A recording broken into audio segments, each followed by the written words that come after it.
Bhagwan Nityananda. This is a very peculiar person because he wore only a loincloth. He didn't speak too much. He sat around, he looked funny, but he was absorbed in such a powerful inner state that people just coming into his presence would get awakened. I think he's telling a joke here. It's hard to know. He's a very enigmatic. Bhagwan Nityananda is what is called an avadut. It means he's far beyond normal social consciousness. And occasionally he would give extraordinary utterances from the highest space of consciousness. And they had the same kind of odd quality that you sense when you look at him. They're like otherworldly, they come from another place. And they've been collected, and there's a wonderful book called the Chittakash Gita, or the Song of the Space of Consciousness, collection of his remarks. And so I'm going to delve into a few of those tonight. He was born in South India, and he wandered around all of India and actually abroad. There are many stories that he was on a merchant steamer and went to Malaysia. I don't know. It's hard to believe. Spent a little time on a sheep farm in Australia. Played cricket in Great Britain. As air is pumped into a bicycle tire,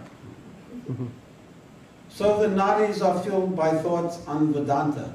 When you feed your mind on higher wisdom, I am the self, I am consciousness, I am Shiva, these kinds of thoughts, what happens is you get filled, you get a kind of nourishment inside, and your whole being expands, and your heart is made light, and you feel joyous. And that's the spiritual path. The spiritual path is nothing but that. It's to uplift our inner being. And so the spiritual art is to move it towards the higher and away from the negative. It's very practical. So he says, first the nadis must be cleansed. Then the prana is drawn up step by step to the Brahmarandra in the center of the brain. So a certain kind of purification has to take place. The mind has to be retrained. Merge with the Supreme Self. That's what really the great beings say. Nothing more, nothing less. They say to all of us, dig it now. Merge with the Supreme Self. They say it a million different ways. They say, become who you really are. They say, give up the crap. Stop your self-pity. Stop your whinging. Stop your complaining. Within you is so much power, so much greatness.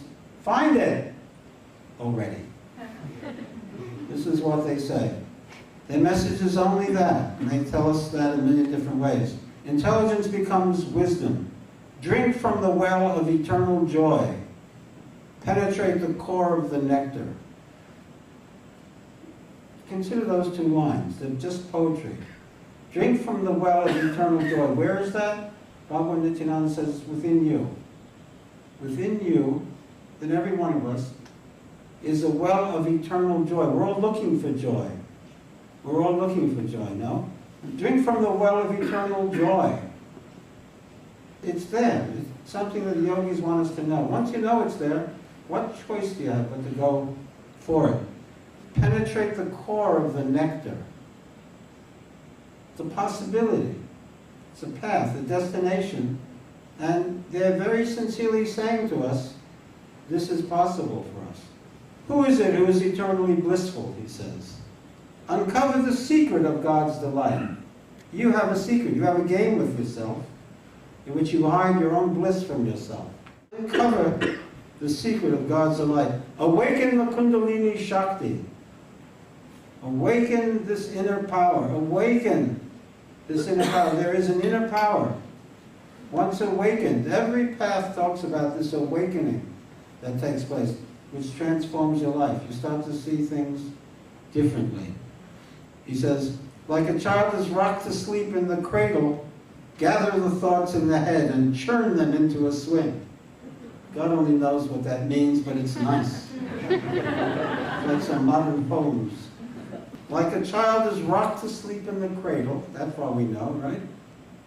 Nice, rhythmic, harmonious, beautiful, right? Child shuts up after a while, goes to sleep. Gather the thoughts in the head and churn them into a swing. It's good, I don't know why, but it's good. It's meditation, isn't it? Bringing all the thoughts under your control, quieting the mind, and then instead of just the mental, rational, linear product, the output of the mind, you start to move in a greater rhythm, a deeper rhythm, a harmony, a movement of joy, of peace, of love that comes underneath it. He says, this is supreme delight, eternal bliss. Enter into the Shiva Linga in the head. This is patented by Nityananda. If I saw at the scene of the crime that the perpetrator had said, enter the Shiva Linga in the head, I'd say it's Bhagwan Nityananda did it. Nobody else talks like that. The Shiva Lingam is a symbol of Shiva, which is like a thing. But it's an abstract symbol, and it represents the eternal, the divine, the mind-free state. So make your head a Shiva Lingam, which suggests that your head becomes one block of consciousness, not caught in thought. It becomes one block. Can you do that? To do that, you have to stop your mind. Can you do it? Right now, do it. Make your head a Shiva Lingam. Atman, the self, is not perceptible to the physical eye. Well, it's not in the outer world, not a material, concrete thing. It is perceived by the intelligence. It is not perceptible as something with form or properties. To those who are identified with the body, it is difficult to find peace. If your whole engagement is with externals, with physical life, it's very hard to find inner peace. You'll be so absorbed in that. But nobody who's here is like that. To get here, you already have to have some more profound understanding, some yearning, some desire for to know the inner self. Attention towards the visible should be lessened. Attention towards the invisible should be intensified. He says without purification of the mind, there's no peace, there's no contentment. No steadiness of mind, no liberation from words without purification of chitta. He says, like ice and water soon become one, so one who's realized the Atman, the self, becomes one with it. When you know the self, you become one with the self. It's not like something you occasionally visit, but you become one with it. You live in that place.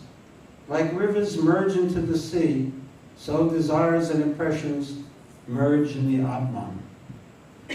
Atman is not an object. Karma is an object. So the Atman of the self is always the subject. Look at a ship in the sea. Ship and water appear to be one, but truly they are separate. You look out, you see the spirit of Tasmania heading towards Tasmania. Looks like they're one, but you know it's separate from the water. Be like the ship in the water. Have no attachment to worldly things.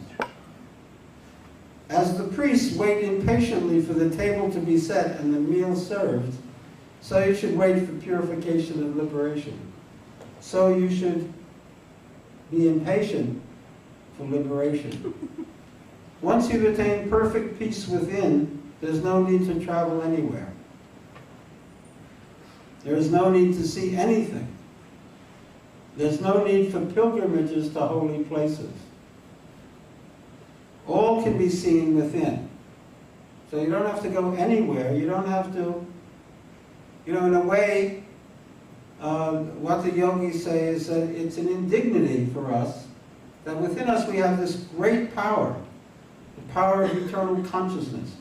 We have perfect love within us, we have joy within us, We have such a capacity, and we go around like beggars, squeaking for a little bit of peace, a little bit of pleasure, a crumb from anywhere. We have it within us. He says the coming and going are simply delusions of the mind. True peace, true liberation is attained when the one self is in all is seen. If you're looking for the object you hold in your hand, you must look in your hand. If you got an object in your hand, and I start looking here and there, I won't find it. I have to look in my hand. It will not be found elsewhere. So with all things, he says, test them within. So he's saying we're looking actually for the qualities that exist actually in the self. What do we want? We want happiness. We want joy. We want love. We want security. We want peace. Is it not true? We want pleasure. We want entertainment. We want aliveness. Is that not true? He says, look where it is. It exists within you. Even if you get it through some medium, like something happens, you feel joy, you always feel it within yourself anyway. It just triggers that place within you. So he says, look where it really is, which is in the self.